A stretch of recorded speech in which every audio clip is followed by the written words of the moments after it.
Desespero é o que me pareceu quando vi a visita do atual mandatário em São Gabriel da Cachoeira. Uma estranha escolha, considerando que ele não gosta das populações indígenas.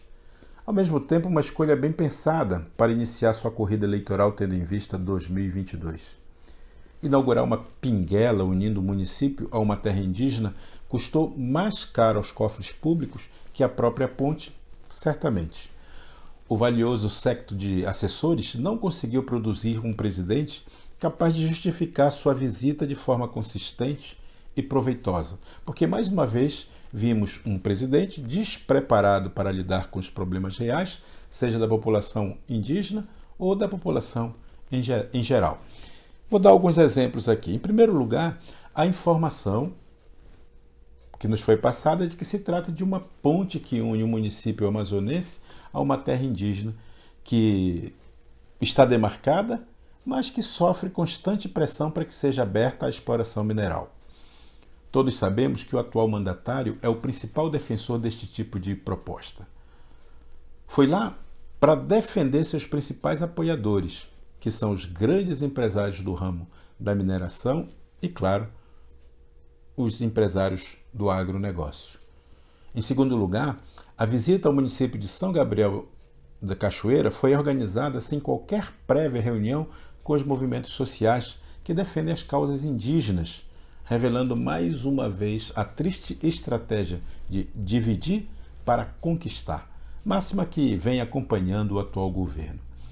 Sem esse diálogo necessário, o presidente amealhou lideranças locais, mas sem nenhuma representação, de fato, para fazer valer sua empreitada em torno do desprezo que nutre contra os povos originários.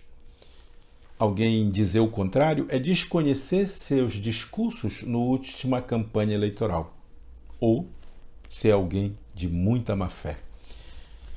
Numa cena em que discursa ao lado de Álvaro Tucano, o mandatário, que veio de eventos anteriores, não usou máscara, colocando em risco a população local, inclusive abraçando crianças sem nenhuma preocupação com a vida das pessoas.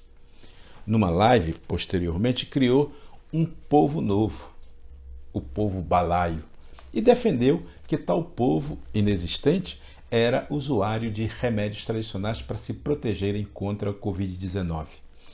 Como um antropólogo em Marte, fez 3 ou 4 perguntas para a população local e já inferiu que tal proteção se dava por conta da ingestão de chás extraídos da farmacopeia regional.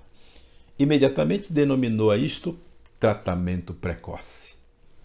As associações locais se posicionaram contra tal visita. Se queixaram, com razão, de não terem sido convocadas para apresentar suas reivindicações importantes e necessárias.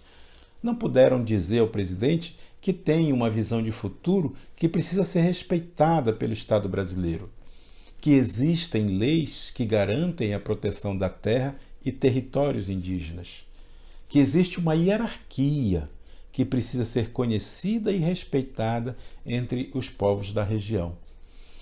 De tudo isso, depreendo eu, estamos diante mesmo de um psicopata. Pessoas assim são perigosas porque não sentem remorso, não sentem empatia e não se preocupam com o bem-estar do outro. São pessoas que têm um ego muito maior que as outras e, por isso, impõem sua mentalidade doentia às outras pessoas, especialmente quando detêm poder sobre a vida e a morte delas, das pessoas. Inaugurar uma ponte que vai facilitar, vejam bem, que vai facilitar a entrada dos garimpeiros em território Yanomami não é algo benéfico para o Brasil, pois vai, claro, gerar mais violência e truculência em uma região que sempre foi problemática por conta das fronteiras internacionais que por lá existem. São Gabriel da Cachoeira, para vocês entenderem isso, é uma região onde habitam cerca de 23 povos indígenas diferentes uns dos outros. Uma região que sempre foi protagonista na relação política com o governo federal. Muitos líderes dali saíram para criar movimentos sociais reforçando sua vocação para a diversidade cultural e linguística e mostrando que é possível construir uma relação pacífica com a sociedade local e brasileira. Dali têm vindo os principais intelectuais indígenas, artistas, artesãos e artesãs, as mais promissoras experiências de educação intercultural. É de lá que tem emanado, por exemplo, boa parte dos conhecimentos indígenas que hoje fazem parte da linguagem e do pensamento brasileiros. Portanto, não se pode ignorar toda esta riqueza de saberes apenas porque um presidente entende que os índios são iguais a nós, querem a mesma coisa que nós. Isso deixa claro que tal presidente não é apenas ignorante, mas também racista. Para ignorantes, vocês sabem, temos a escola. Para racistas, a lei.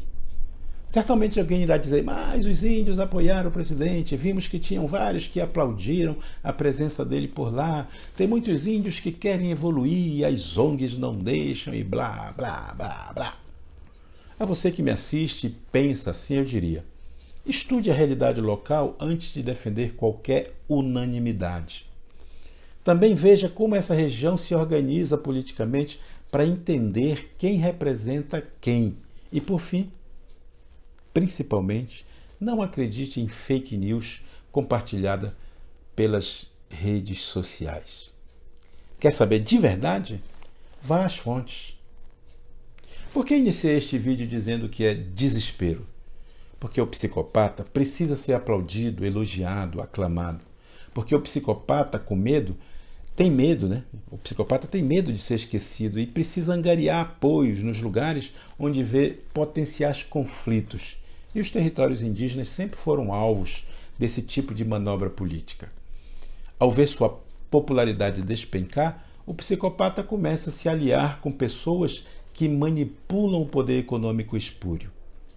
É desespero, podem ter certeza. E é isso aí. Daqui a pouco eu volto para mais uma conversa. Um abraço.